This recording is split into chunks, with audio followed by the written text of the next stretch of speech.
María de Jesús de Ágreda, en su obra espiritual y profética, La mística ciudad de Dios, siglo XVII, ofrece, con gran penetración sobrenatural, las arras de la exaltación universal de Cristo, después de un nuevo Pentecostés, y más en la parusía, prefigurada en el tránsito del Santo de los Santos por las calles de Jerusalén. La venerable abadesa del convento de las Concepcionistas de Ágreda consignó la entrada triunfal de Jesús en Jerusalén como preludio del gran gozo de la Epifanía del triunfo final del reino.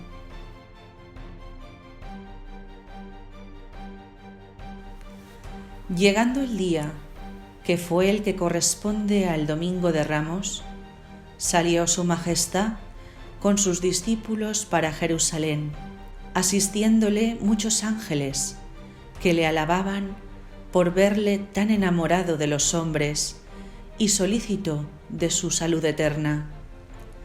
Y habiendo caminado 2 leguas, poco más o menos, en llegando a Betfagé, envió 2 discípulos a la casa de un hombre poderoso que estaba cerca, y con su voluntad le trajeron 2 jumentillos, el uno que nadie había usado ni subido en él. Nuestro Salvador caminó para Jerusalén, y los discípulos aderezaron con sus vestidos y capas al jumentillo y también la jumentilla, porque de entrambos se sirvió el Señor en su triunfo, conforme a las profecías de Isaías y Zacarías, que muchos siglos antes lo dejaron escrito, para que no tuviesen ignorancia los sacerdotes y sabios de la ley. Todos los 4 evangelistas sagrados escribieron también este maravilloso triunfo de Cristo y cuentan lo que fue visible y patente a los ojos de los circunstantes.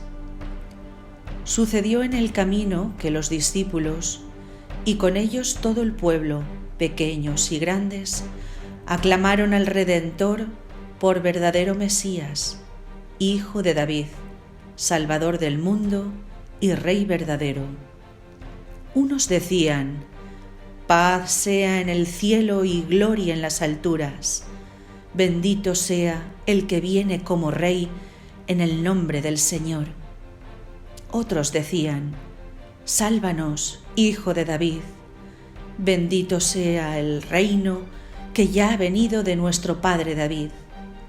Y unos y otros cortaban palmas y ramos de los árboles en señal del triunfo y alegría, y con las vestiduras los arrojaban por el camino donde pasaba el nuevo triunfador de las batallas, Cristo nuestro Señor.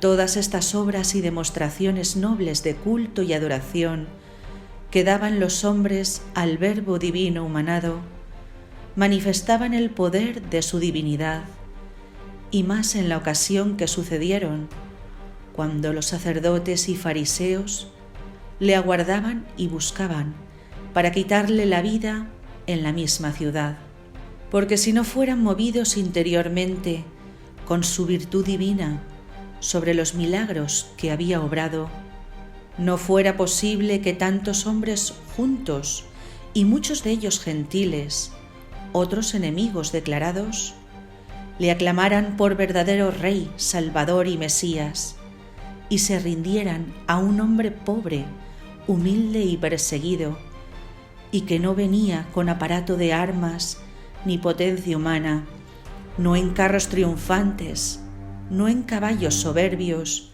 y lleno de riquezas.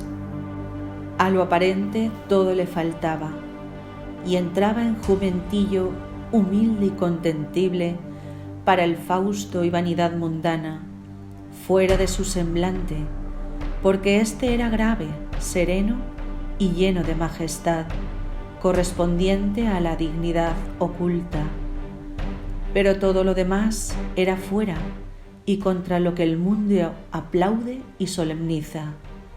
Y así era manifiesta en los efectos la virtud divina que movía con su fuerza y voluntad los corazones humanos para que se rindiesen a su Criador y Reparador. Pero a más de la conmoción universal que se conoció en Jerusalén con la divina luz que envió el Señor a los corazones de todos para que reconocieran a nuestro Salvador, se extendió este triunfo a todas las criaturas, o a muchas, más capaces de razón, para que se cumpliese lo que el Padre Eterno había prometido a su unigénito.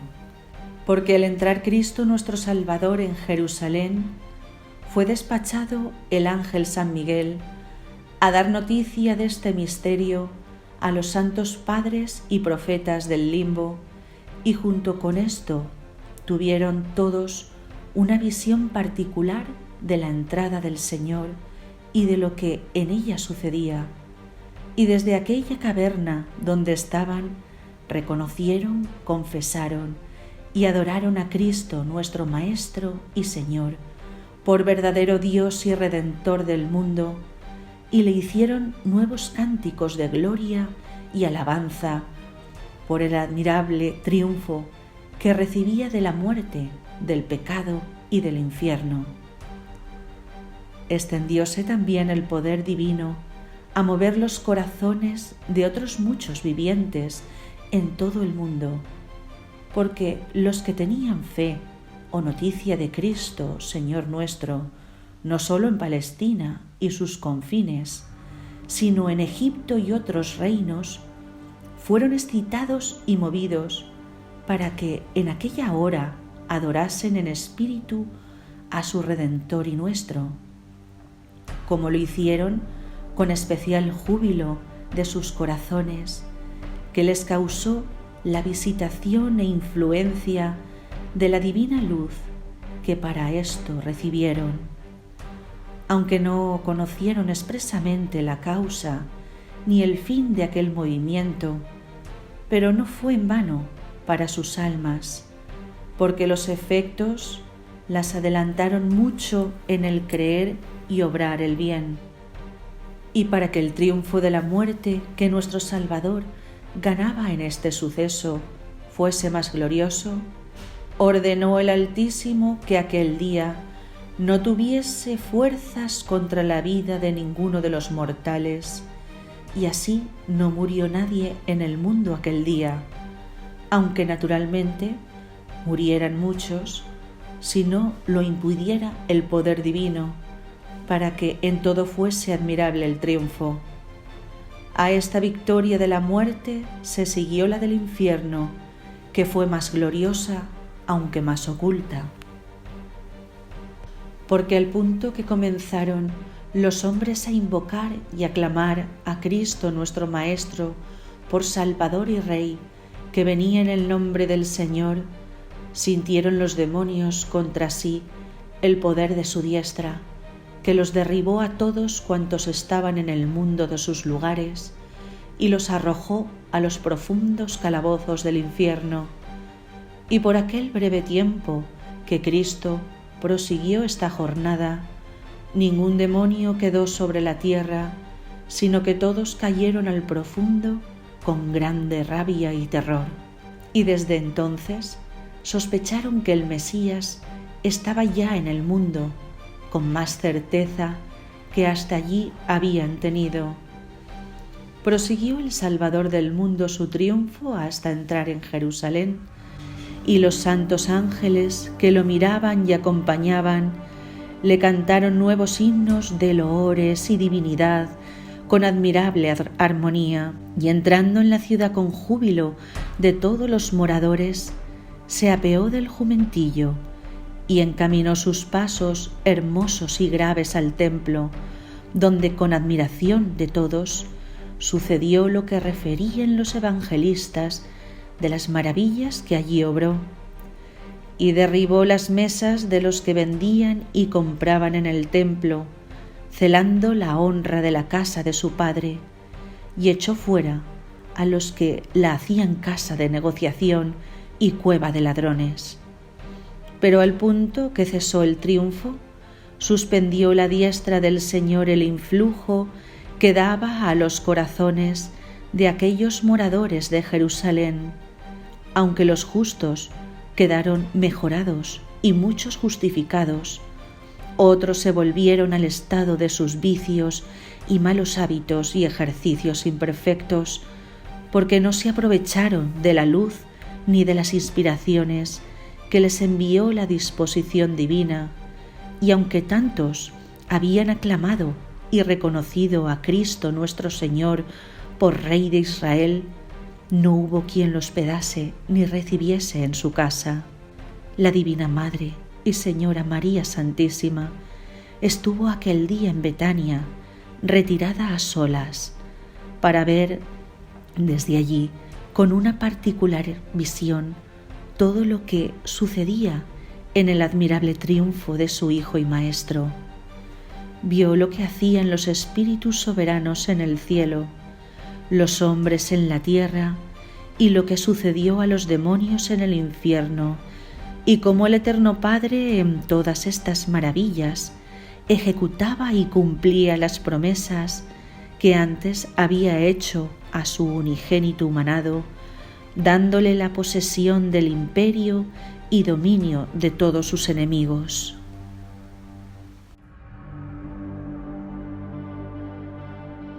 Si en la entrada triunfal de Cristo en Jerusalén, por la virtud divina del Paráclito, en los corazones de los jerosolimitanos y de otros territorios, tan divididos por el egoísmo y los intereses particulares, por antagonismos que con frecuencia enfrentan los unos a los otros, movidos interiormente, no tuvo entrada la discordia, y a impulso de la tercera persona de la Trinidad compusieron una sola voz para alabar y honrar al Rey de la gloria eterna. Así también, por la divina influencia y dones soberanos de un nuevo Pentecostés, de forma ostentosa y en toda plenitud, esto sucederá el día en que el velo que cubre la realeza de Jesús se rasgue, y entronizado como Señor, los hombres formarán parte de una sola y gran familia, con plena comunión de vida con su Dios, que los ha creado, redimido y salvado. Por la potestad divina del Espíritu Santo, la humanidad será tan purificada que Jesús será escuchado en su palabra, seguido por el camino trazado por él, imitado en su vida, glorificado en su persona. El nuevo Pentecostés liberará el cuerpo místico de Cristo de las insidias y de los errores que han inoculado en él la leucemia de la apostasía y de la infidelidad. Renovada por el Divino Espíritu Consolador, toda la Iglesia reflejará la gloria de su Señor y se convertirá en esposa fiel y casta, toda hermosa, sin mancha ni arruga, a imitación de su Madre Celestial. También todas las criaturas de la tierra pasarán por una renovación completa. Los dos jumentillos y las palmas y ramos de árboles que abrían de par en par las puertas de Jerusalén aquel día a Cristo Rey, anticipan un nuevo mundo ya recreado y remozado por la virtud divina del nuevo Pentecostés. El mismo universo será lleno de admirable luz y resplandor. Toda la creación, el alfa y la omega de la creación, la volverá como al principio, si no con su esplendor original, sí restaurada. y esa maravilla y prodigio redundará para dar gloria a su Creador.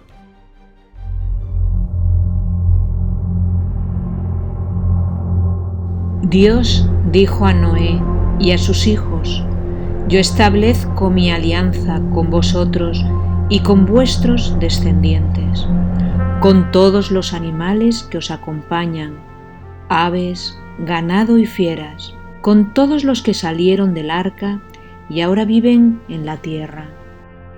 Establezco pues mi alianza con vosotros. El diluvio no volverá a destruir criatura alguna, ni habrá otro diluvio que devaste la tierra. Y Dios añadió: Esta es la señal de la alianza que establezco con vosotros y con todo lo que vive con vosotros, para todas las generaciones. Pondré mi arco en el cielo, como señal de mi alianza con la tierra.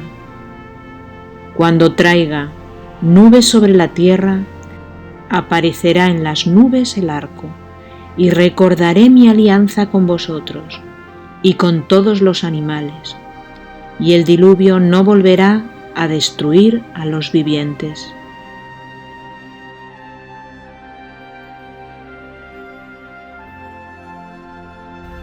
Aunque pudiendo haber permanecido sencillamente en su plena y eterna felicidad, Dios quiso crear el universo con el objetivo de manifestar su infinita bondad. Él les ha dado el ser a todos los hombres y a los animales. Además, sin necesidad de nada de lo que hizo, el Creador ha establecido una alianza con la creación. Como contrapartida a tanta bondad, en un determinado momento, el hombre se desvió del camino trazado por el Creador y perdió su condición existencial paradisíaca. Pero al mismo tiempo, tras la caída, la providencia prometió la redención.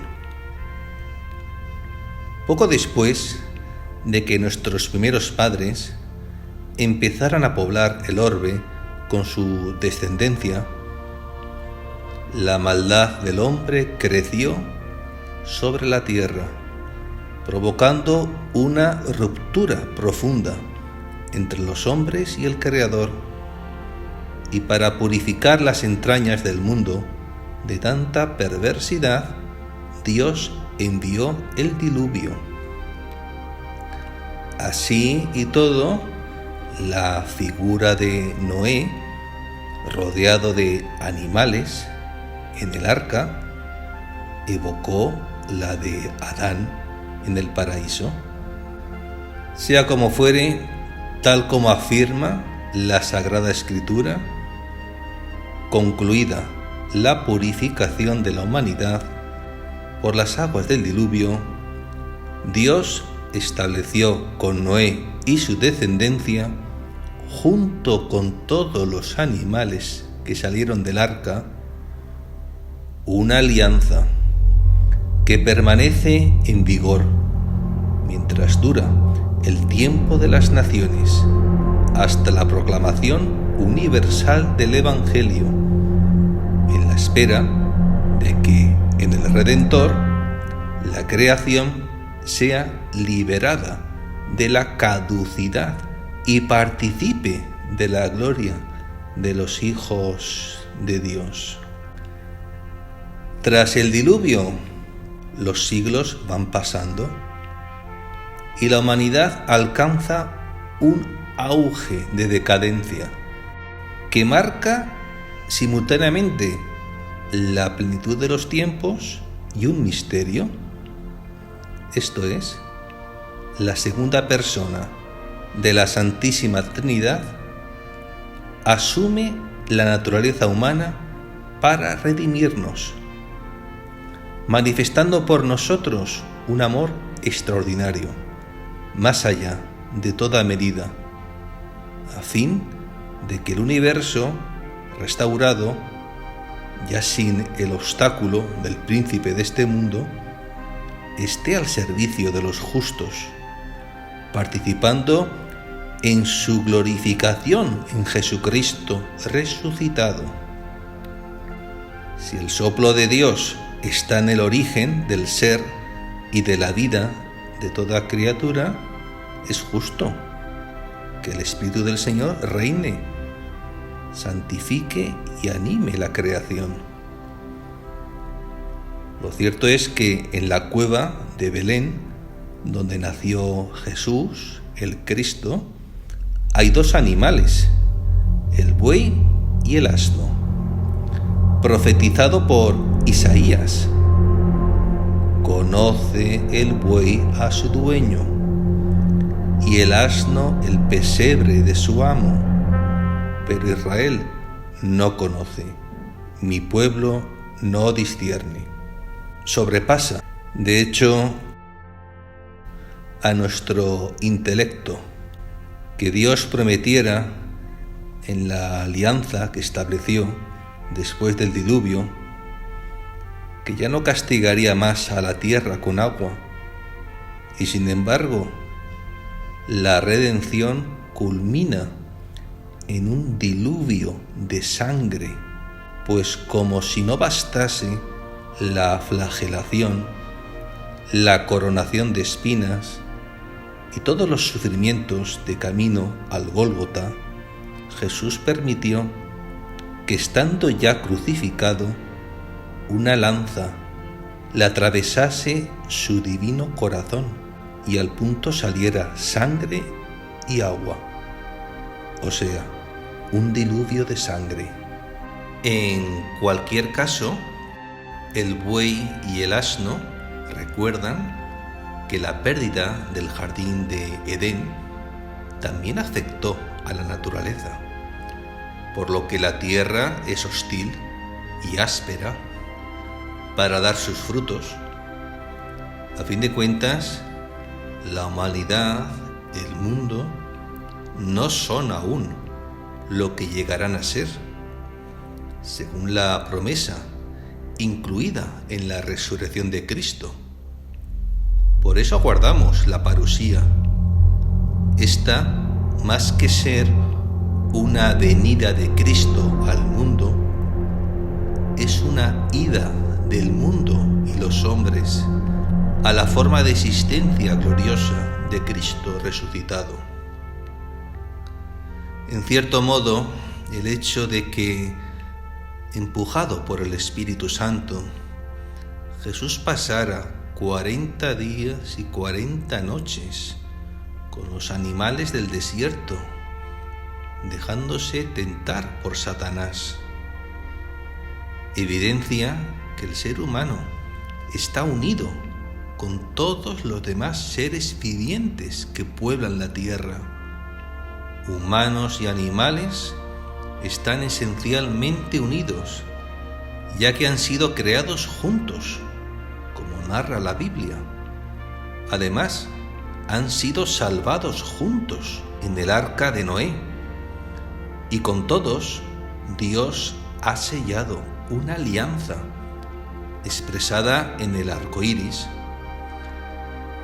De un modo u otro, estamos embarcados en una historia común, y por lo mismo, la naturaleza está también aquejada del desenlace insidioso que la tentación del demonio perpetró en Adán y Eva. Precisamente, el Nuevo Testamento pone en paralelo los animales del desierto y las tentaciones de Satanás. No obstante, Jesús, la palabra hecha carne, no dice una disertación. Está. Eso es todo. Si parece no actuar, es porque se mantiene en el acto más puro. Si parece no responder, es porque da la respuesta más metafísica. no filosofando, sino simplemente siendo la palabra. Su actitud no es menos ejemplar. Indica el camino del precepto más breve y más completo. Sé plenamente. Recuerda con todo que tú no eres el ser. Para ser alzados de la caída de la humanidad en el jardín de Edén, tenemos que hacernos receptáculo. Al respecto, cabe recordar que a Santa Catalina de Siena le dijo Dios: yo soy el que es, tú eres la que no es. Y añadió: hazte cauce, yo me haré torrente. Así pues, tu ser te ha sido dado, lo recibes de Dios y del amor de los amores a través de la historia, lo mismo que todas las criaturas, de modo que tu ser es amor. Sé plenamente no significa, por lo tanto, llénate de ti solo, sino sé plenamente como el receptáculo de la existencia que eres junto con toda la creación. Sé plenamente. Sé siempre más en Dios amor y en la comunión con todos esos otros seres que ansían que el ser humano se manifieste como lo que en el fondo es: templo del Espíritu, Hijo de Dios. En esos 40 días y 40 noches en el desierto, días de altísima oración y de tentaciones, Jesús conquistó las gracias específicas para que se plasme lo profetizado por Isaías. El lobo y el cordero pacerán juntos, el león y el ganado comerán forraje, la serpiente se nutrirá de polvo. Es decir, Jesús conquistó una infusión de gracias totalmente sui generis.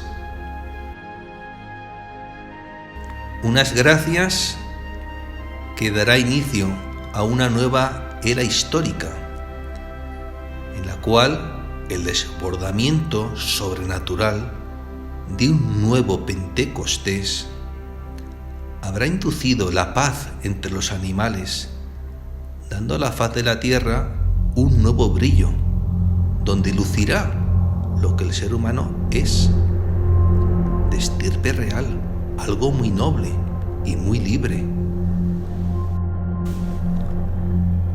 La plegaria, el sacrificio y la penitencia buscan que ante la palabra que es Cristo, el ser humano se abisme y en él vuelva a encontrar su verdadera dignidad. A la vez, junto con él, revivan los animales y toda la creación. Hay una estrecha solidaridad entre la redención del hombre y la restauración de todo el universo, porque Dios tuvo a bien hacer residir en Cristo toda la plenitud y reconciliar por Él y para Él todas las cosas, pacificando mediante el diluvio de sangre los seres de la tierra y de los cielos. Dios ha creado un universo magnífico, un mundo del que solo conocemos una parte, y sin duda que la figura de este mundo, deformada por el pecado, pasará. con el advenimiento de un nuevo Pentecostés, con esa renovación inefable que transformará la humanidad, también el universo será finalmente transfigurado y remozado, colmado de belleza y esplendor. Habida cuenta de que la creación no existe por sí misma, sino por el acto creador del Todopoderoso, su origen tampoco tiene en sí su fin. Su destino pende, pues, de lo que el Creador disponga, y por ende, el motivo de la renovación de la faz de la tierra es servir de teatro a la gloria de Dios, siendo la humanidad transfigurada testigo de esa parusía, ya que en realidad en la glorificación del Señor las criaturas encuentran su perfección, o sea, la plenitud de Cristo Jesús. Vivimos ya en un estadio escatológico de la historia de la salvación. Los presagios de la parusía pertenecen por derecho propio a este estadio. Su incerteza cronológica no los invalida. Cumplen la función de recordarnos la índole última de nuestro tiempo y ponen ante nuestros ojos la responsabilidad de afrontar la hora presente. Esperar la parusía significa hacerla, obrarla verificándola. Por consiguiente, pide, suspira, clama al cielo, ofrece lágrimas al Verbo humanado, para que todas las cosas se restauren en Él por el Espíritu Santo.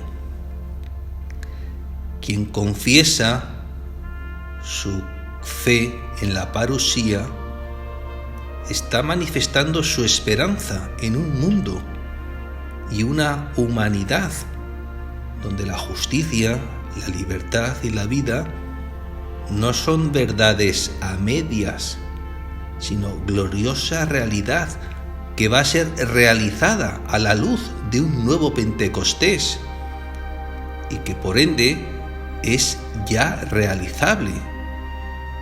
Más aún, que siendo ya viable, hay que ir haciendo las obras que anticipan y autentifican la llegada de la Pascua de la creación.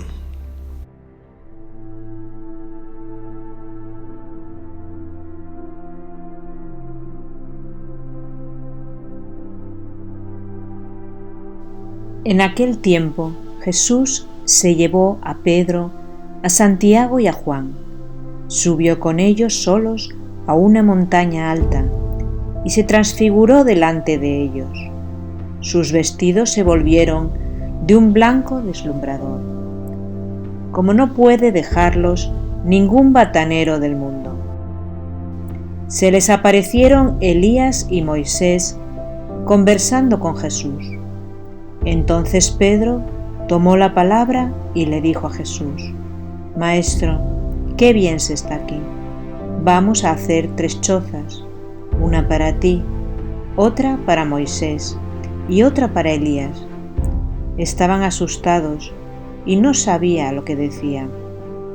Se formó una nube que los cubrió y salió una voz de la nube: Este es mi Hijo amado, escuchadlo. De pronto, al mirar alrededor, no vieron a nadie más que a Jesús, solo con ellos. Cuando bajaban de la montaña, Jesús les mandó: No contéis a nadie lo que habéis visto hasta que el Hijo del Hombre resucite de entre los muertos. Esto se les quedó grabado y discutían qué querría decir aquello de resucitar de entre los muertos.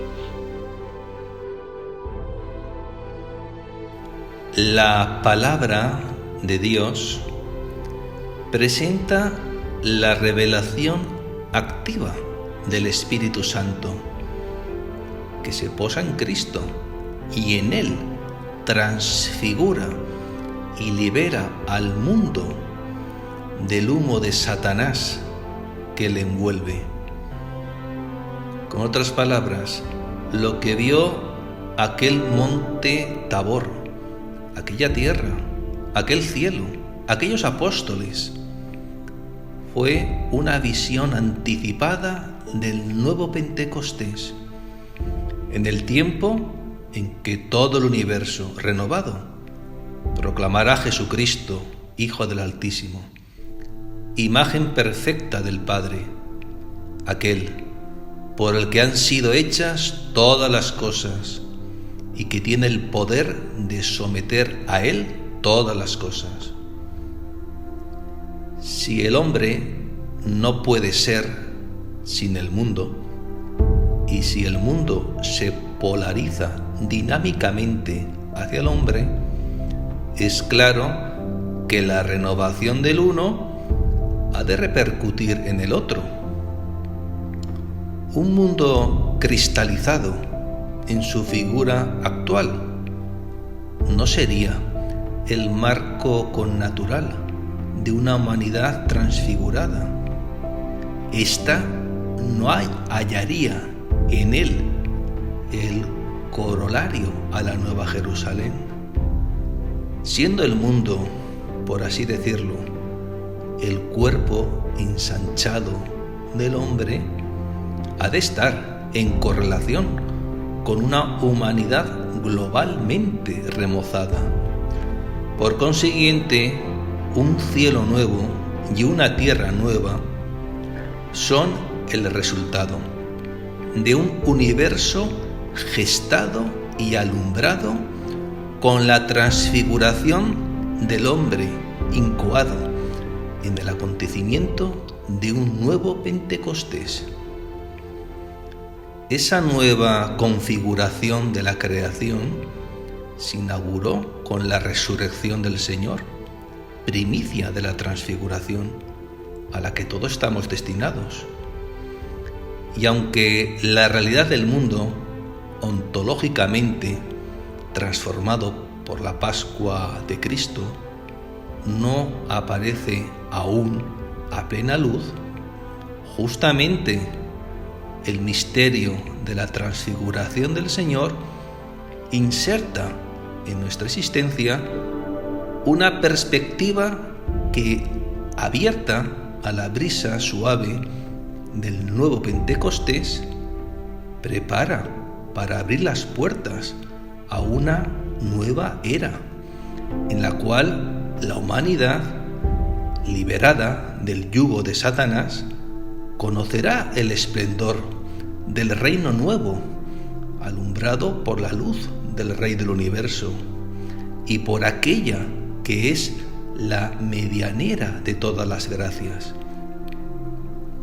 La nueva creación será como una flor que brotará de las cenizas de la historia y del mundo, después de la gran tribulación, en el interior del cuerpo místico de Cristo, ya crisolado y vivificado tras el día de la gran purificación, donde Jesús sacramentado será mayormente conocido, servido y adorado.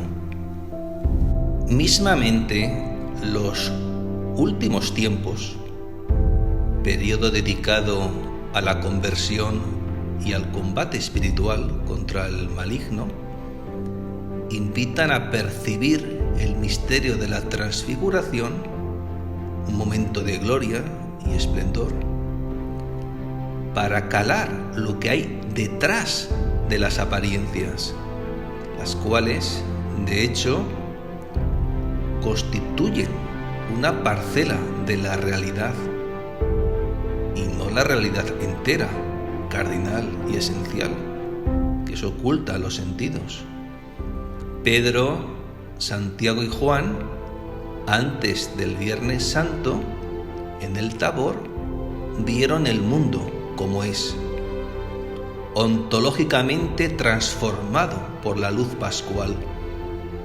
Lo cierto es que nuestra situación después de la resurrección de Cristo es especial, ya que de momento la humanidad se asemeja a un cementerio de cadáveres ambulantes. Si bien la victoria de Cristo sobre el misterio de iniquidad es ya real. Si todavía no resplandece el reino de la paz y del amor en los nuevos cielos y la nueva tierra, es porque se está a la espera de la prueba de fe que en el fin de los tiempos estremecerá la viña del Señor, sabiendo que el último coletazo del gran dragón crucificará la casa de Dios. No obstante, los abismos del Averno nada podrán contra ella. De hecho, la Iglesia resurgirá radiante como la estrella de la mañana en el fulgor del domingo de Pascua de la resurrección del cuerpo místico de Cristo. Iglesia transfigurada que vivirá humildemente y pobremente, imitando las virtudes del corazón inmaculado de su Madre Virginal. Dado que la prueba de fe que está a punto de llegar es muy grande, perentoriamente conviene interiorizar la figura de Abraham, para que, como él, optemos por abandonarnos en Dios. Recordamos que Abraham era anciano, así como su esposa Sara. Empero, Dios le había prometido que daría origen a una vasta descendencia, más numerosa que las estrellas del cielo, una auténtica nación.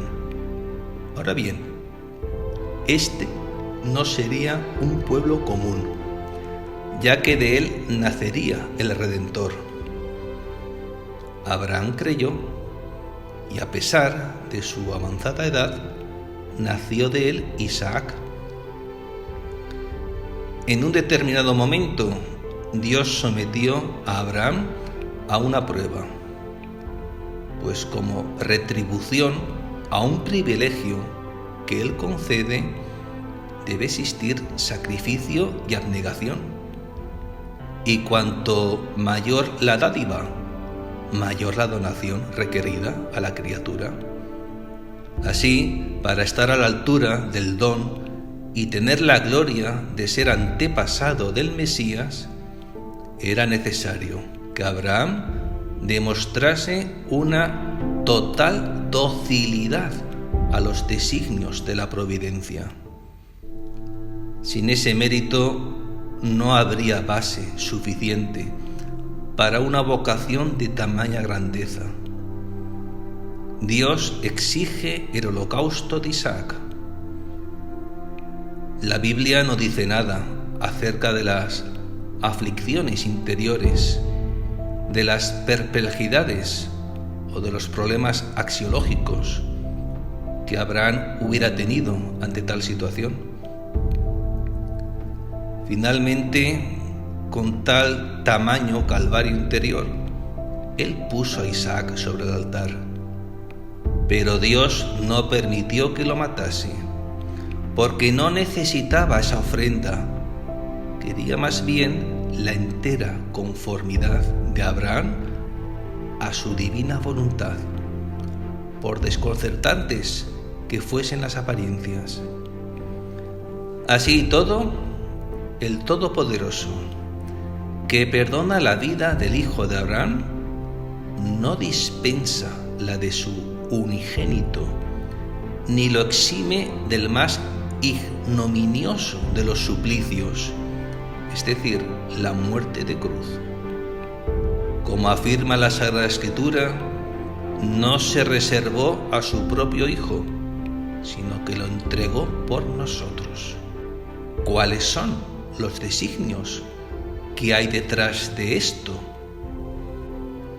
Cabe notar que la transfiguración abarca una sabiduría, porque así como el Señor se transfiguró para dar fuerzas a los apóstoles y llevarlos a admitir que era Dios y continuaría siéndolo, incluso muerto y crucificado, nosotros debemos convenir que la pasión de la Iglesia, por muy sombría que se presente, contiene en el fondo una sonrisa divina.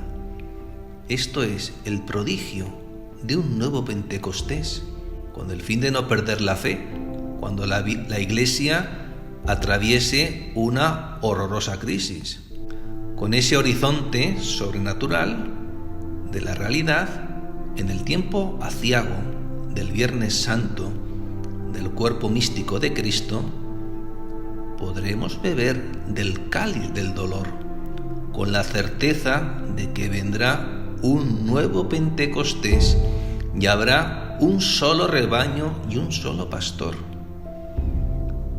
Además, no podemos olvidar que el amor manifestado por el Padre hacia nosotros en la inmolación de su Hijo merece reciprocidad. Dios espera de cada uno de nosotros esa ofrenda. Por lo tanto, desapego de aquello que amarre nuestro corazón a algo que no sea Él, y por ende docilidad en lo tocante a su santa voluntad. Una vez que nos llama a morar en su reino, nos quiere por entero, y que estemos constantemente con el cuchillo elevado, como Abraham, dispuestos para cercenar aquello que constituya obstáculo para ser gobernados por la divina providencia.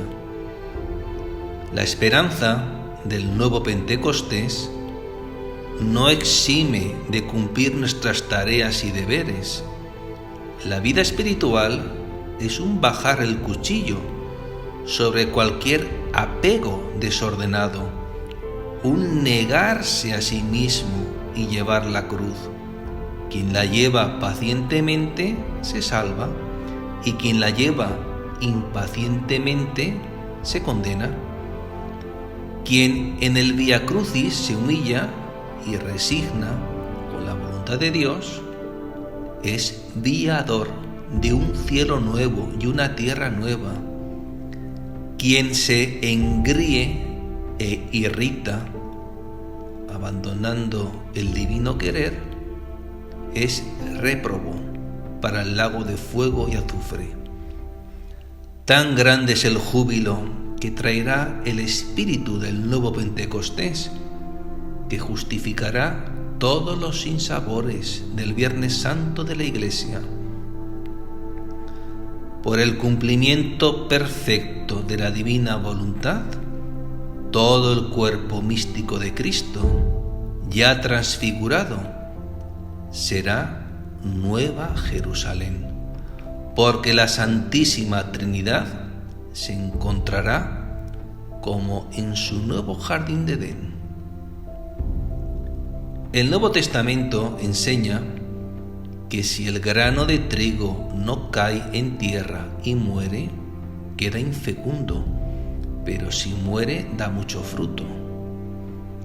Hay un dinamismo de la divina providencia, por el cual es preciso que el fruto se descomponga y muera, para que la semilla sea liberada. De forma análoga, es necesario encarar con arrojo las tribulaciones actuales y las futuras, ya que esos sufrimientos nos hacen partícipes de los de Cristo y presagian una participación paralela en su glorificación. Los sufrimientos del tiempo presente no son comparables con la gloria que se ha de manifestar en nosotros cuando acontezca la parusía.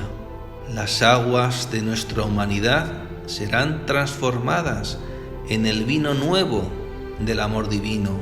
El vino bueno, tal como advirtió el maestresala en las bodas de Caná, está reservado para la hora final. La sabiduría divina ha dejado la mejor gracia para el final de los últimos tiempos. En efecto, ahí el Inmaculado Corazón de María destilará el nuevo Pentecostés, cual vino nuevo, conduciendo al cuerpo místico de Cristo a su divino esplendor.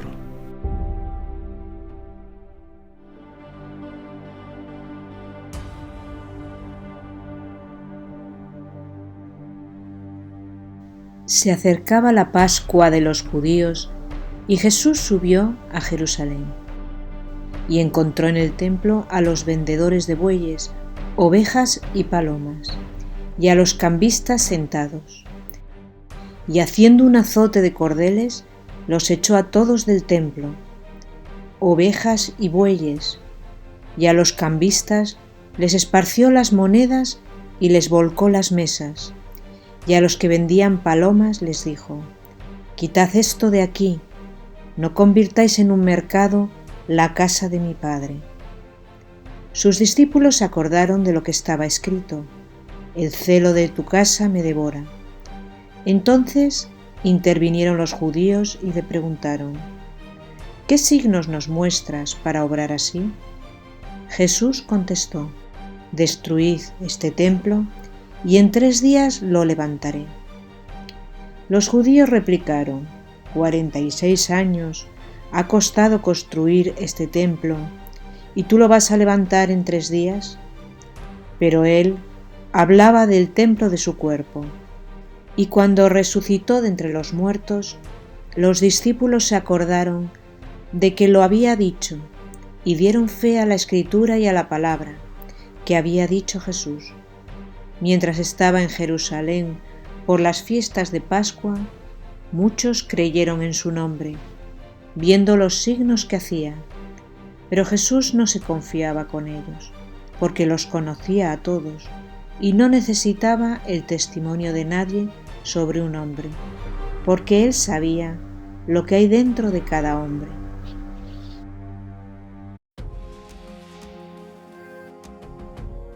Es sabido que el Sancta Sanctorum del tabernáculo, donde era preservada el arca de la alianza, en el cual estaba el maná, la vara de Aarón y las tablas de la ley, es figura del cuerpo místico de Cristo. Ahora bien, si en la estancia del tabernáculo construido por Moisés, llamada Santo de los Santos, se custodiaba el arca de la alianza, sin duda que en el sagrario el corazón eucarístico de Jesús, el Santo de los Santos y el Señor de los Señores, encierra en sí toda la santidad, realeza y gloria que hay en el cielo. Y como dueño y Señor de todo lo creado, Dios ha marcado unos límites al hombre que éste no debe traspasar. Uno de los límites que los hombres no deben traspasar es la ley eterna. La palabra de Dios nos dice: guarda los mandamientos, preceptos y normas que yo te mando hoy poner en práctica. Porque quien observa toda la ley, pero falta en un solo precepto, se hace reo de todos. Otro límite que hay que respetar y no traspasar es la santidad de lo divino, la adoración de lo sagrado, el respeto y la reverencia debidos a la majestad de Dios. Pues bien, todos esos límites se traspasan deplorablemente por una multitud desnortada. En el Antiguo Testamento, Dios dijo a Moisés: señala un límite alrededor del monte y di a la gente que se guarde de subir al monte o de tocar la falda, pues quien toque el monte morirá. Moisés hizo salir al pueblo del campamento para ir al encuentro con Dios, y se detuvieron al pie del monte. Todo el monte del Sinaí humeaba, porque el Señor había descendido sobre él en el fuego. Tan terrible era el espectáculo que el mismo Moisés dijo: espantado estoy y temblando, porque la gloria de Dios cubría la falda del monte. Nosotros, en cambio, nos hemos acercado al monte Sión, la Iglesia, y en la Eucaristía, la infinita grandeza del Señor se manifiesta al anonadarse en el sacramento de la Eucaristía, la plenitud de todas las plenitudes. Pero muchos, de forma inadecuada, asisten a la grandeza admirable que encierra el pan de vida bajado del cielo. La crisis en la sociedad no es más que la consecuencia de una crisis religiosa, fruto de que se ha extraviado el temor de Dios. Si creemos que Jesucristo es resplandor de la gloria de Dios e impronta de su sustancia, y el que lo sostiene todo con su palabra poderosa, acataremos los mandamientos promulgados por el Ser Supremo en el Sinaí, ya que Él no ha venido a abolir la ley, sino a darle cumplimiento. En contraste, los infractores de los límites divinos inhalan el humo de Satán, flirtean con el príncipe de este mundo. Ellos son los suscriptores de la desacralización y muchos, a fuerza de mundanearse, han perdido el espíritu y tras él hacen gala de la abominación de la desolación. Abundan los que han perdido la fe y viven como impíos, y aunque por la gracia se vuelve el hombre templo de Dios y habitáculo del Espíritu Santo, empero, a causa de tantas ignominias, muchos se han trocado en antros de perdición, atrayendo sobre sí mismos la ira de Dios. Son necios los que desprecian vivir en el santo temor de Dios. Mismamente, Nadab y Abiú eran hijos de Aarón. Estos, tomando sendos incensarios, pusieron en ellos fuego, sobre el cual colocaron incienso, y ofrecieron en el tabernáculo un fuego profano, que yo soy el que soy, no les había mandado. Entonces salió de la presencia del Altísimo un fuego que los devoró. Nadab y Abiú no cumplieron lo ordenado en la ley del Señor. Ellos transgredieron lo promulgado para el culto en el llamado lugar santo del tabernáculo. Le trajeron sobre sí fuego en la forma de ira de Dios. Un cambio de la sociedad hacia la verdadera conversión se va volviendo más improbable.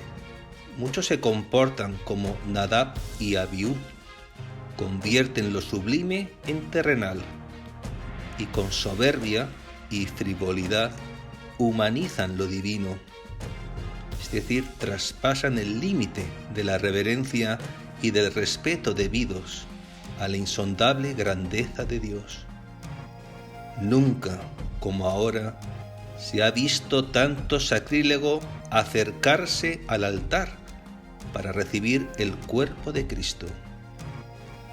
Y a tenor de esto, la Sagrada Escritura afirma: quien coma el pan o beba el cáliz del Señor indignamente será reo del cuerpo y la sangre de Cristo.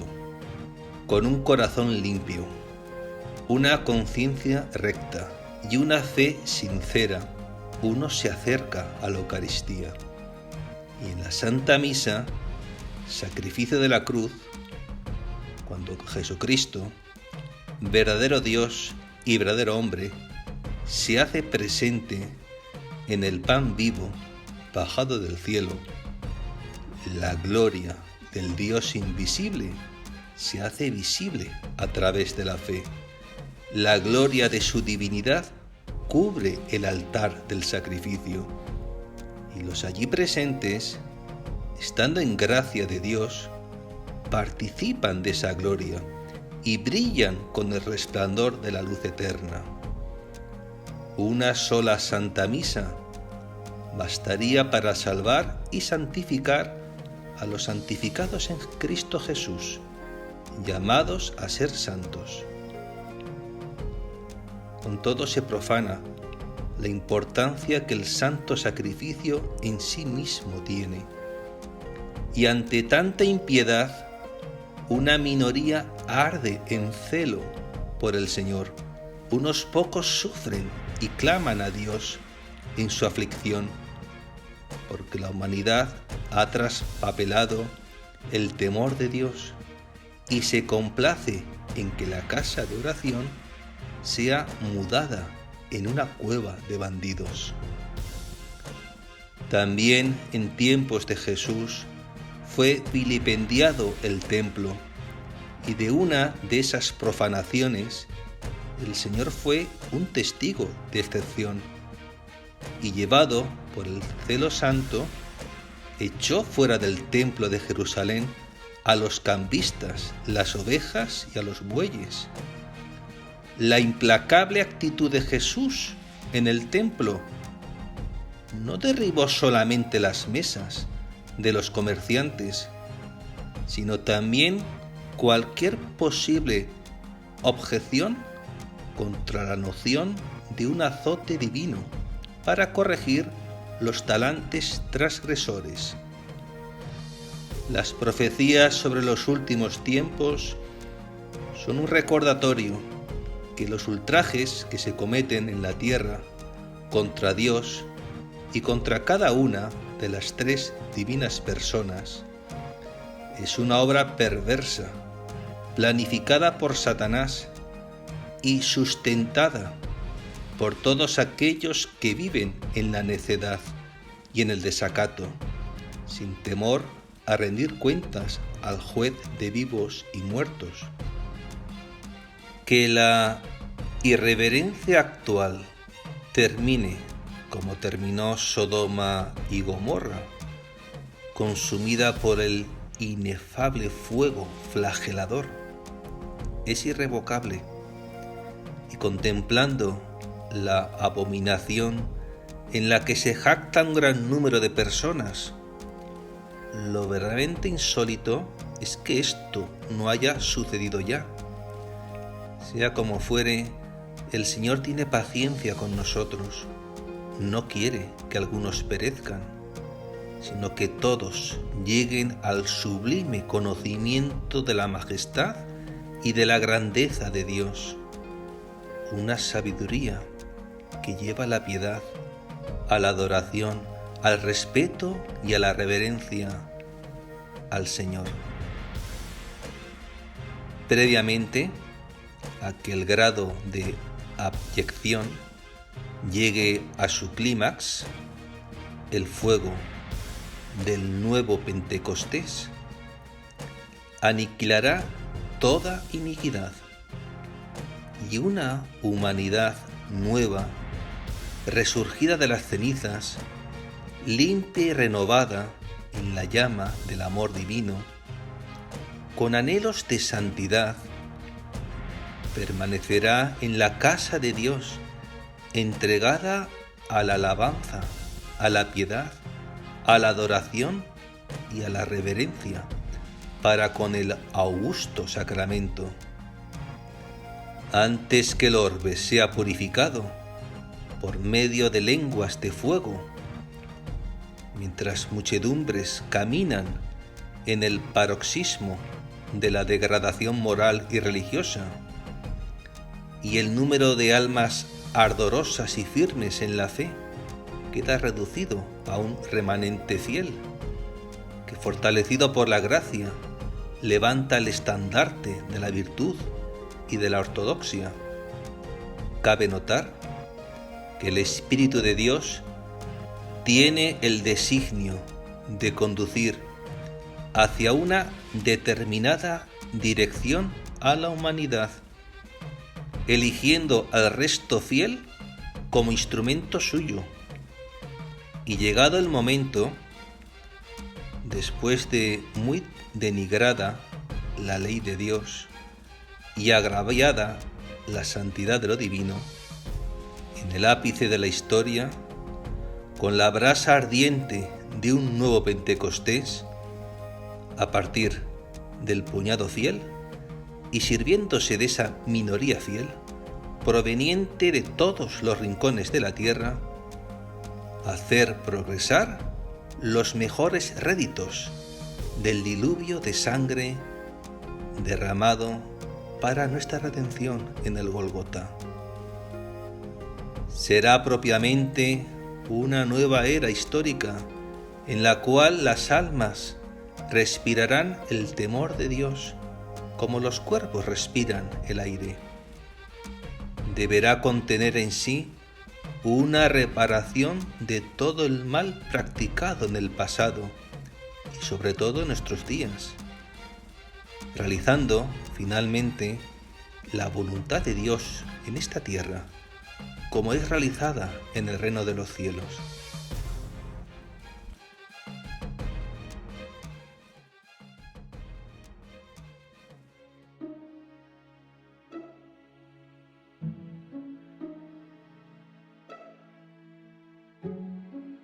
En aquel tiempo, entre los que habían venido a celebrar la fiesta, había algunos gentiles. Estos, acercándose a Felipe, el de Betsaida de Galilea, le rogaban: «Señor, quisiéramos ver a Jesús». Felipe fue a decírselo a Andrés, y Andrés y Felipe fueron a decírselo a Jesús. Jesús les contestó: «Ha llegado la hora de que sea glorificado el Hijo del Hombre. Os aseguro que si el grano de trigo no cae en tierra y muere, queda infecundo, pero si muere, da mucho fruto. El que se ama a sí mismo se pierde, y el que se aborrece a sí mismo en este mundo se guardará para la vida eterna. El que quiera servirme, que me siga, y donde esté yo, allí también estará mi servidor. A quien me sirva, el Padre le premiará. Ahora mi alma está agitada, ¿y qué diré? Padre, líbrame de esta hora. Pero si por esto he venido, para esta hora, Padre, glorifica tu nombre». Entonces vino una voz del cielo: «Lo he glorificado y volveré a glorificarlo». La gente que estaba allí y lo oyó decía que había sido un trueno. Otros decían que le había hablado un ángel. Jesús tomó la palabra y dijo: «Esta voz no ha venido por mí, sino por vosotros. Ahora va a ser juzgado el mundo. Ahora el príncipe de este mundo va a ser echado fuera. Y cuando yo sea elevado sobre la tierra, atraeré a todos hacia mí». Esto lo decía dando a entender la muerte de que iba a morir.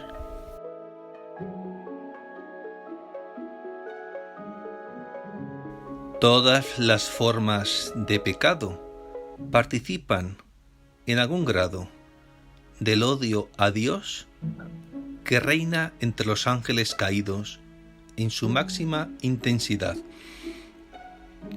La vida pública de Jesucristo estuvo rodeada de dicho odio misterioso y gratuito que le iba a llevar a la muerte. Un justo, por el solo hecho de existir, es como una espina enclavada en la carne de los malvados, pues su conducta da a entender que las acciones de ellos no son honestas. No hay sosiego para los impíos, mientras no vean al justo aniquilado. Como consecuencia de los vicios que dominaban el corazón de muchos fariseos y de buena parte de la clase sacerdotal, el pecado de deicidio estaba ya en germen en sus almas. Por su parte, la esposa de Cristo, representada en aquellos gentiles que rogaron a Felipe ver a Jesús, porque el cuerpo místico de Cristo iba a ser constituido por gente que no era del pueblo elegido. El caso es que de modo particular, la Iglesia tendrá que enfrentar una época de lucha férrea, de batallas y disputas, tales como las que trabó Jesús contra los fariseos y sus compinches. Una época de persecución implacable por parte del mal, que pretenderá extinguir el resplandor divino del cuerpo místico de Cristo, pero sin lograrlo, ya que la Iglesia resurgirá con la fuerza y la gloria del mismo Señor en su resurrección. Es a través de la cruz como llegamos a la luz. Precisamente, el Evangelio exhibe la convicción que la pasión de Jesús se avecina y al mismo tiempo visualiza la proximidad de la hora en que será glorificado. Así pues, están aunados el presagio de la glorificación y el Gólgota, por el cual tendrá que pasar el Señor. En todo caso, el enfoque dado por Jesús a su muerte es de triunfo. En la misma línea, los profetas bíblicos que vivieron el trágico periodo de la destrucción del templo de Jerusalén e Israel permaneció cautivo en Babilonia, anunciaron al atribulado pueblo de Dios la buena nueva de su liberación y el consuelo de una alianza nueva y maravillosa, sellada en el corazón. En consecuencia, los profetas alentaron al esfuerzo en la práctica de la ley divina y exhortaron a la perseverancia en la fe, sin flirtear con los hábitos idolátricos de Babilonia, porque el designio del Altísimo es enaltecer la humillación del pueblo de la alianza y retribuir al justo su justa paga. En vista de que el pueblo de Israel es símbolo de los miembros de la Iglesia y que la pasión de Jesucristo es patrón profético del fin de los tiempos, cabe decir que la exaltación laudable del pueblo de la nueva alianza exige caer en tierra y morir, de la misma forma que el grano de trigo. Si la crucifixión del Señor implicó propiamente la gloria del Padre Eterno, el Viernes Santo de la Iglesia entrañará la glorificación de Cristo, o sea, la manifestación de la belleza del Maránata y la aprobación del bien del reinado eucarístico. Sea como fuere, según el Evangelio, el Padre Celestial se dirige a todos los hombres, igual que en el misterio de la transfiguración, anunciando el triunfo del Verbo encarnado, y con el traslucir del Tabor da a Jesús la contemplación de la victoria de su pasión, es decir, el quebrantamiento del poder del príncipe de este mundo sobre los redimidos. Más aún, Cristo divisa la caída de la gran Babilonia y el alumbramiento de la nueva Jerusalén, como si fuese ya una realidad la fisonomía de un nuevo Pentecostés. Aunque el mundo se hunde porque se ha alejado del Espíritu Santo y todos los males que le aquejan tienen su origen en esto, sin embargo, Dios, al enviar un nuevo Pentecostés, iluminará e incendiará y purificará con la luz y el fuego del Espíritu Santo la faz de la tierra, trayendo luminosidad, unión y caridad a los corazones. Del fin de los tiempos, de la historia, estará muy especialmente señalada por la efusión del Espíritu Santo. Él reinará en los corazones y en el mundo entero, más que para su gloria, para hacer amar al Padre y dar testimonio de Jesús sacramentado. No obstante, su gloria es la de toda la Santísima Trinidad.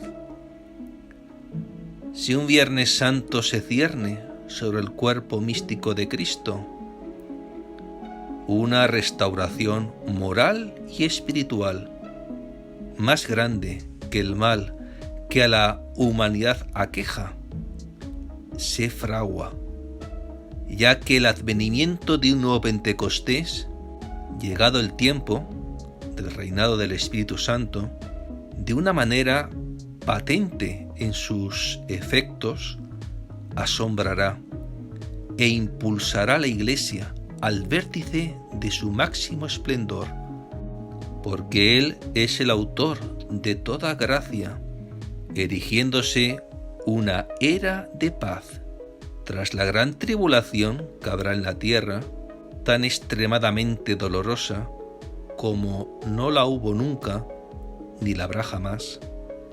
Vendrá un cielo nuevo y una tierra nueva, presidido por un nuevo Pentecostés, que ayudará a sus criaturas a vivir en armonía y en santidad.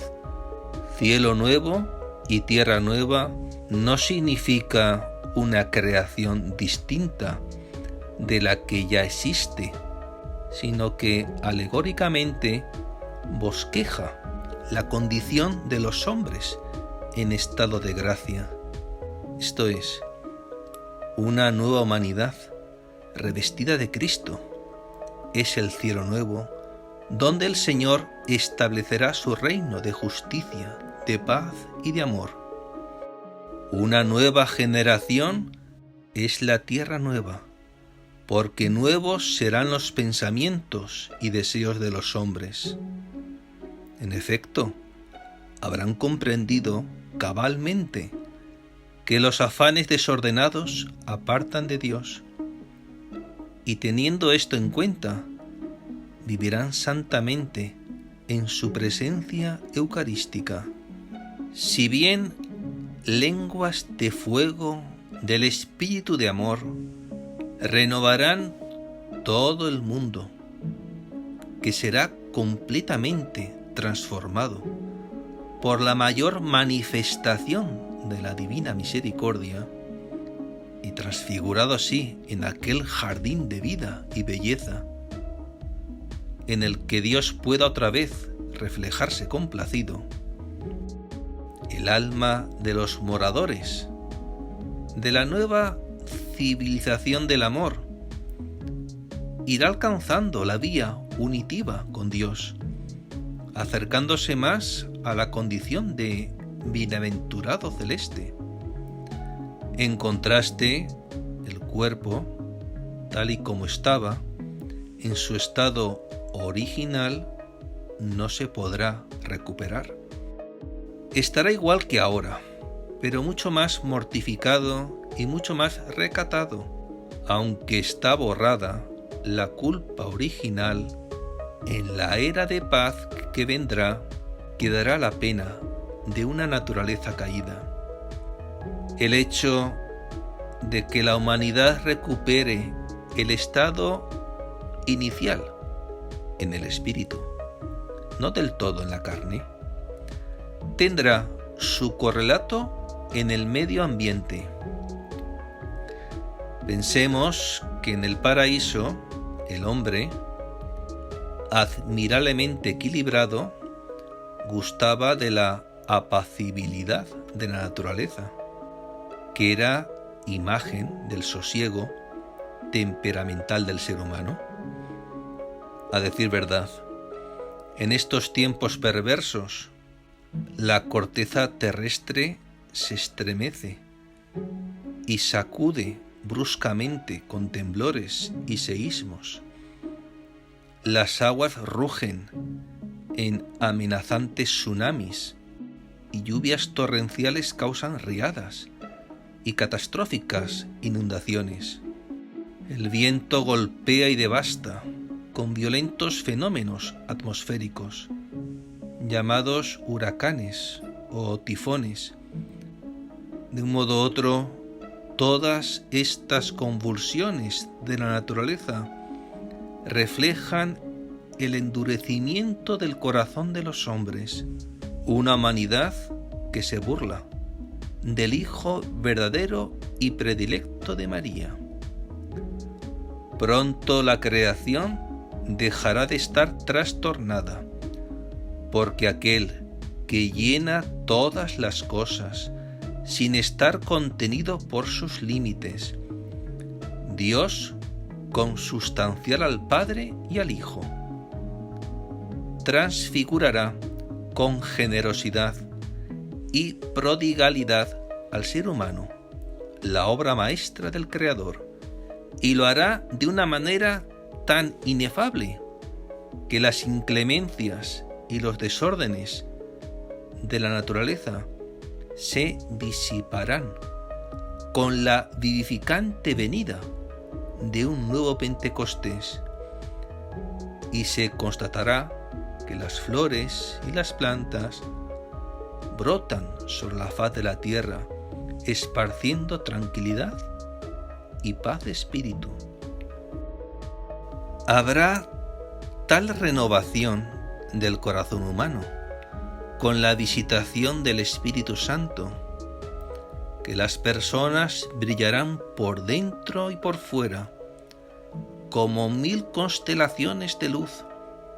De ahí que simbólicamente el alma será un nuevo cielo, pero también el alma será nueva tierra, porque con el gran Pentecostés de amor, el maligno no inoculará más humo infernal en el hombre a fin de hacerlo morir, ya que el Espíritu Santo cultivará en el interior de las personas un Edén para el Creador. De esa manera se vivirá una vida de gracia y de santidad con Cristo en Dios.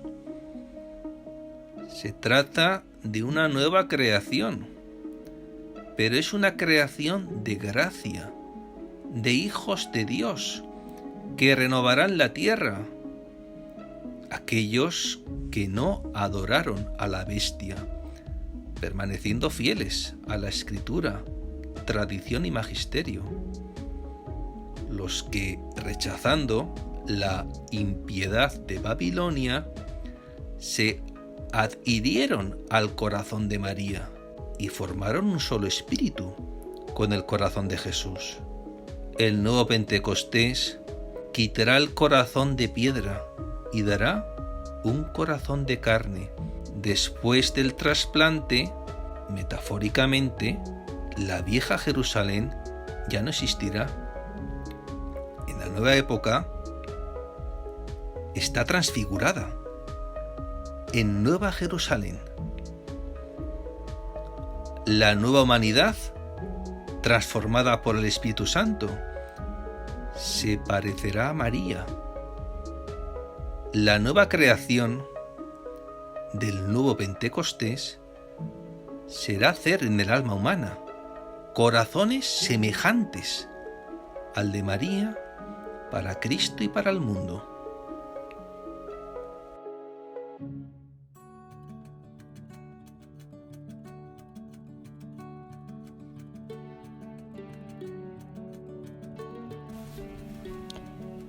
Después de subir Jesús al cielo, los apóstoles se volvieron a Jerusalén, desde el monte que llaman de los Olivos, que dista de Jerusalén lo que se permite caminar en sábado. Llegados a casa, subieron a la sala donde se alojaban Pedro, Juan, Santiago, Andrés, Felipe, Tomás, Bartolomé y Mateo, Santiago el de Alfeo, Simón el Celotes y Judas el de Santiago. Todos ellos se dedicaban a la oración en común, junto con algunas mujeres, entre ellas María, la madre de Jesús, y con sus hermanos. Al llegar el día de Pentecostés, estaban todos reunidos en el mismo lugar. De repente, un ruido del cielo, como de un viento recio, resonó en toda la casa donde se encontraban. Vieron aparecer unas lenguas como llamaradas, que se repartían posándose encima de cada uno. Se llenaron todos de Espíritu Santo y empezaron a hablar en lenguas extranjeras, cada uno en la lengua que el Espíritu le sugería.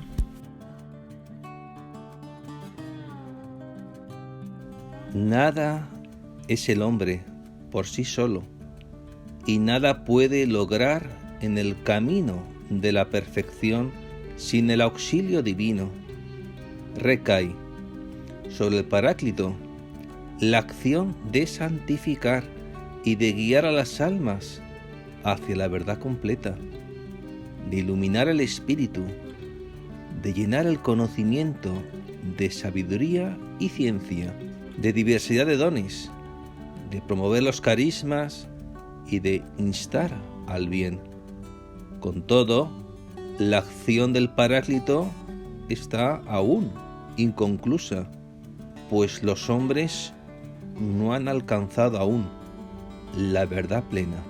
Por eso muchos enseñan doctrinas que solo son preceptos de hombres, que ofuscan la mente y no dan luz a las almas.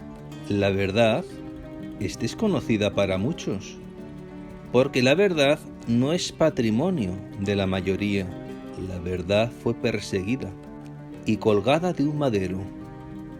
Aparentemente enmudeció en una muerte no fingida, en una muerte de cruz. Pero la verdad vive e ilumina para siempre tras la resurrección. Después de la resurrección, el cuerpo de Cristo, signo de la presencia divina acá en la tierra, conocerá un nuevo estado transfigurado que le permitirá hacerse presente a todos los lugares y a todos los siglos en la celebración eucarística. Todo el cuerpo sangre, alma y divinidad del Señor está en el pan eucarístico, el nuevo templo, y por ende el santuario del encuentro de Dios con los hombres. El antiguo lugar de la presencia de Dios entre los hombres, esto es, el templo de Jerusalén, fue destruido por Tito.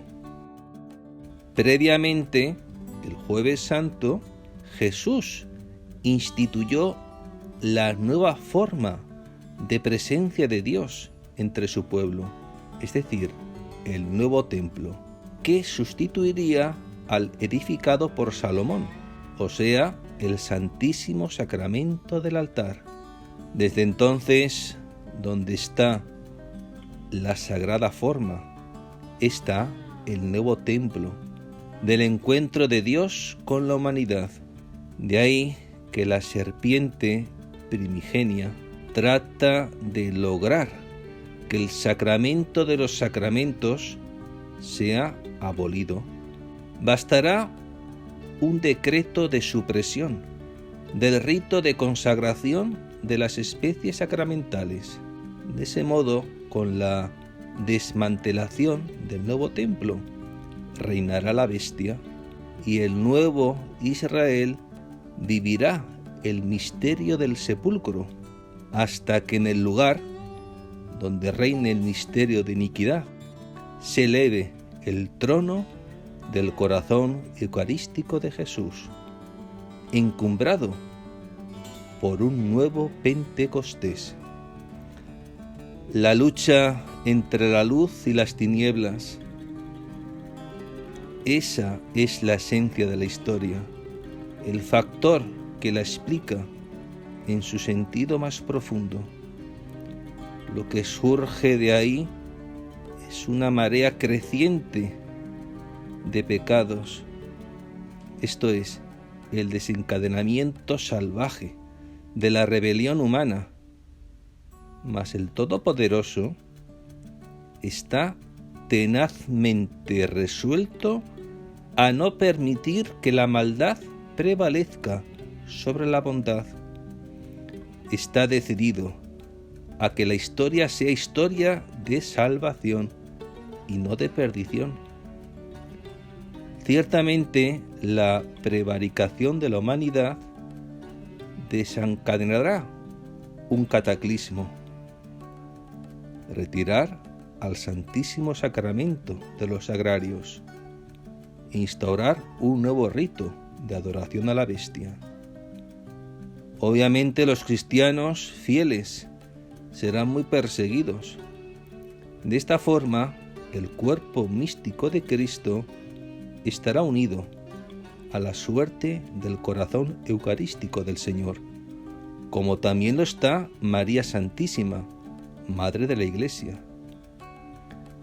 El nuevo Israel, que nació en la cruz, deberá vivir todo lo que Jesús vivió. De hecho, el pueblo de la nueva alianza vivirá el misterio del sepulcro. Será el corazón de María el que enseñará a vivir el misterio del sepulcro en la hora de la abominación de la desolación. Sábado Santo, en que el cuerpo místico de Cristo estará como sepultado, una iglesia como de catacumbas, a la espera de ser reavivada con la efusión de un nuevo Pentecostés. Ese tiempo de la impostura religiosa que llenará el mundo de tinieblas se interrumpirá por el gran castigo, una terrible punición ígnea de magnitud desconocida en la historia, cuyo objetivo primario no es la destrucción, sino la conversión. Tiene un carácter terapéutico y servirá para preparar el don de la salvación que traerá María, la Señora de Pentecostés y esposa del Espíritu Santo. No olvidemos que la desaparición del sacrificio perpetuo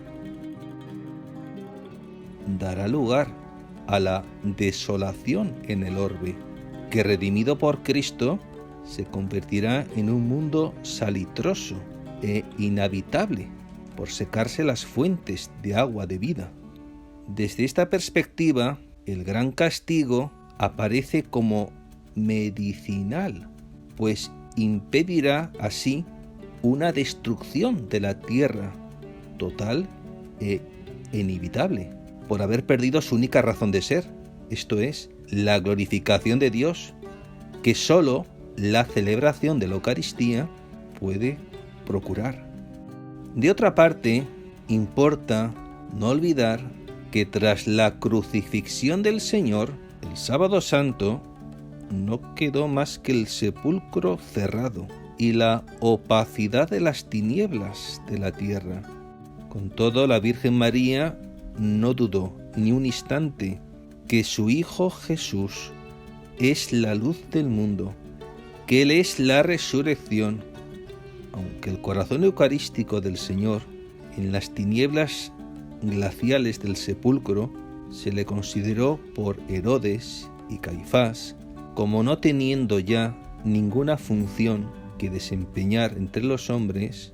María no desesperó. Ella fue la Virgen prudente que esperó pacientemente en la noche del Sábado Santo el regreso del Divino Esposo. En la oscuridad del sepulcro, toda la fe de la Iglesia estaba refugiada en su corazón, como si solo en María hubiera fe en los misterios de gloria.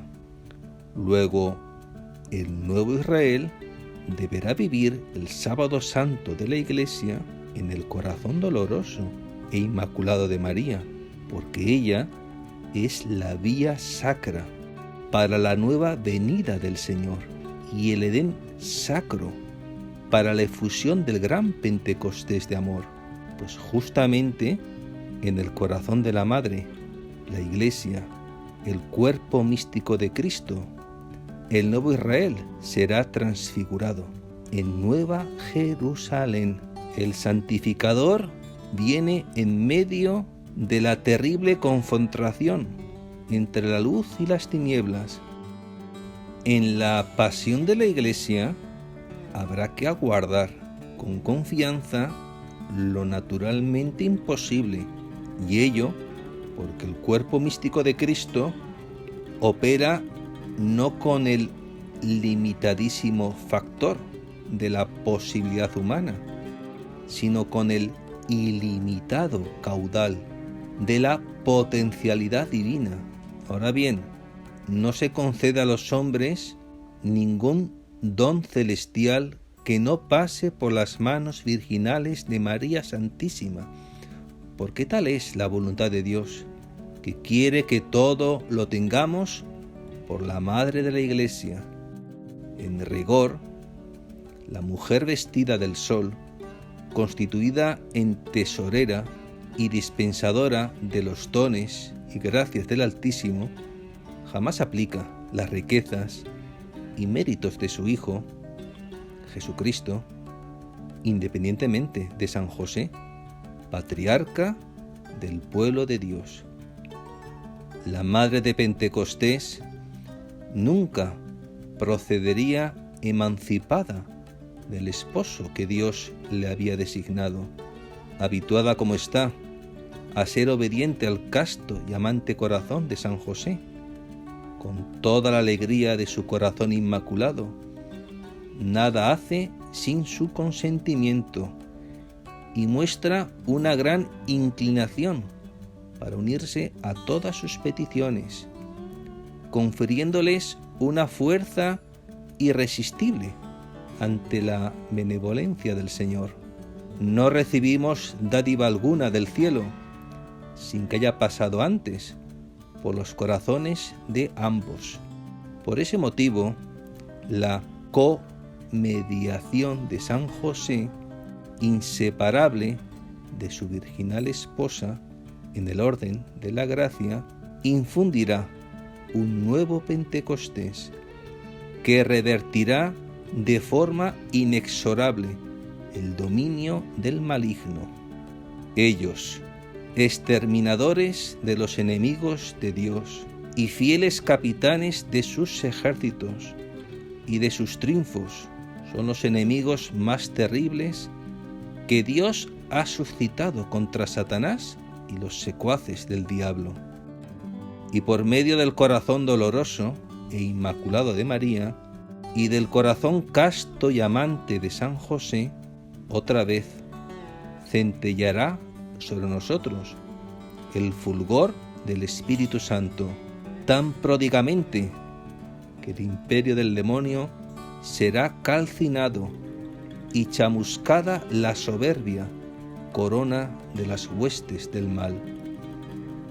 Actualmente, en este fin de los tiempos, en que la batalla espiritual se está encarnizando contra el corazón eucarístico del Señor, la providencia está suscitando apóstoles, que son llamados apóstoles de los últimos tiempos. Estos, instruidos por la Reina de todos los santos y por el Patriarca de la Santa Iglesia Católica, no vacilarán en desenredarse de las mallas infernales, ni se derrumbarán ante los sañudos ataques de los hijos de Belial. Desmenuzarán las herejías y edificarán en su lugar la fidelidad y la verdad. Serán antídoto contra el veneno de la blasfemia y sabiduría contra el embudo de la mentira.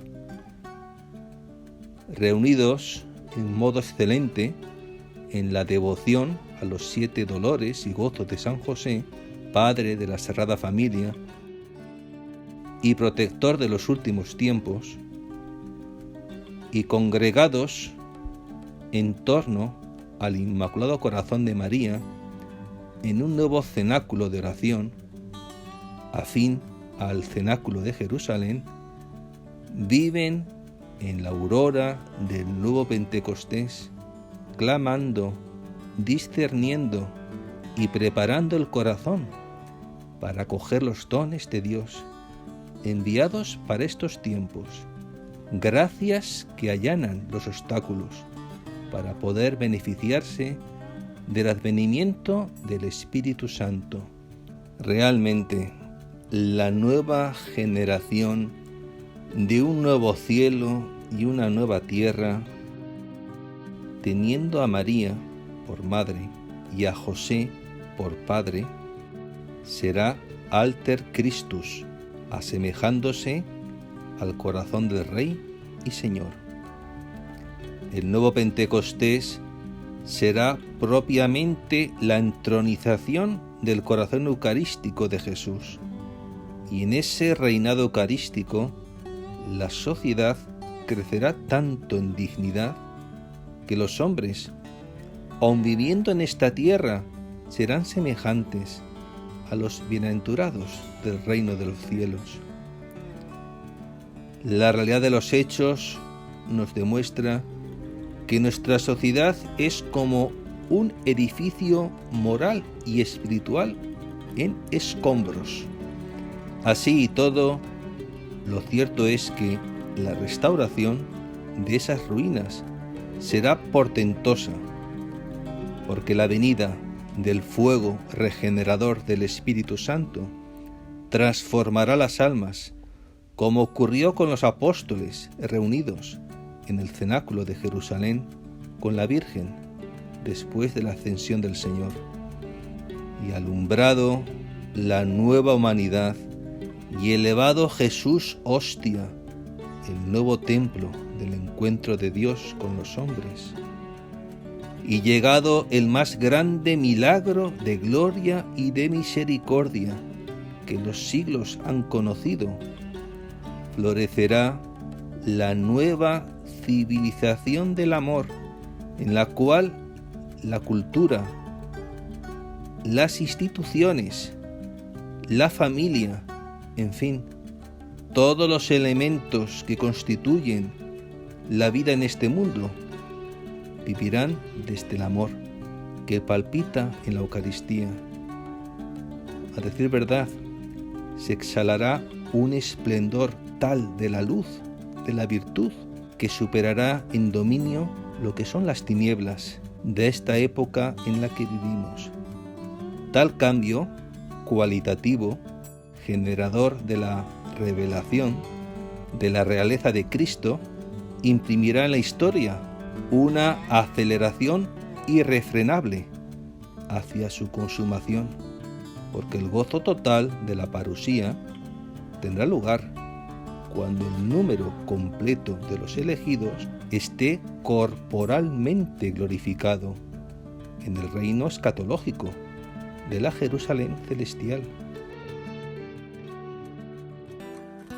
Antes de que el grado de abyección llegue a su clímax, el fuego de un nuevo Pentecostés barrerá toda iniquidad y una nueva humanidad resurgida de las cenizas, limpia, renovada en la llama del amor divino, con anhelos de santidad, permanecerá en la casa de Dios, entregada a la alabanza, a la piedad, a la adoración y a la reverencia para con el augusto sacramento, antes que el orbe sea purificado por medio de lenguas de fuego. Es ineludible que el cuerpo místico de Cristo sea dividido en su unidad, coronado de espinas en su santidad, crucificado en su apostolicidad, un triunfo pasajero del maligno, porque después de 3 días de oscuridad, por la brasa ardiente del nuevo Pentecostés, la Iglesia aparecerá ante los ojos de sus hijos con más pureza y santidad, mientras esperamos el cumplimiento de las profecías para este fin de los tiempos. Imitemos a María, porque ella es el modelo insuperable de los que andan en el temor de Dios.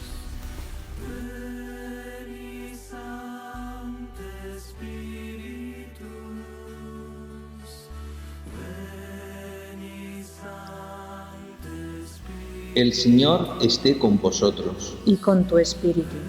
Levantemos el corazón. Lo tenemos levantado hacia el Señor. Demos gracias al Señor nuestro Dios. Es justo y necesario. En verdad es justo y necesario que todas las criaturas, en el cielo y en la tierra, se unan en tu alabanza, Dios Todopoderoso y Eterno, por Jesucristo, tu Hijo, Señor del universo, el cual, habiendo entrado una vez para siempre en el santuario del cielo, ahora intercede por nosotros como mediador que asegura la perenne fusión del Espíritu, pastor y obispo de nuestras almas, nos invita a la plegaria unánime, a ejemplo de María y los apóstoles, en la espera de un nuevo Pentecostés. Por este misterio de santificación y de amor, unidos a los ángeles y a los santos, cantamos sin cesar el himno de tu gloria.